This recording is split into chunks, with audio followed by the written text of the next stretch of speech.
BJP వాళ్ళకి పిచ్చి పట్టింది. రాళ్లు రప్పలకు కూడా పూజలు చేస్తున్నారు. దేశం పరువు తీస్తున్నారని ఎగతాళి చేశారు. అప్పుడు వాజ్పేయి గారు, అన్య మతస్థులకు ఈ దేశం విలువ ఏం తెలుస్తుంది? భారతదేశం ఏమీ మట్టి ముద్ద కాదు. ఇది సజీవమైన ఒక జాతి ఆత్మ. ఇది పుణ్యభూమి, కర్మభూమి. ఇది భక్తి విలసిల్లే నేల. ఇక్కడ ప్రతి రాయి మాకు శివలింగమే. ప్రతి నది మాకు గంగా నది లాంటిదే.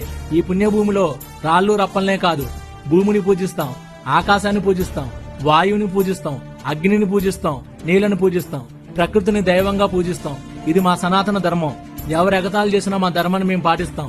ధర్మానికి దారి చూపించిన శ్రీరాముడు పరిపాలించిన భూమి ఇది. మనిషి ఎలా ఉండాలో చెప్పడానికి భగవద్గీత బోధించిన శ్రీకృష్ణుడు నడిచిన నేల ఇది. భారత్ కోసం మేము పోరాడతాం. భారత్ కోసం మేము జీవిస్తాం. భారత్ కోసం మేము ప్రాణాలు కూడా అర్పిస్తాం. మరణించిన తర్వాత కూడా గంగలో ప్రవహించే మా అస్థికల్ని ఎవరైనా పలకరిస్తే భారత మాతకి జై అనే నినాదం వినిపిస్తుంది.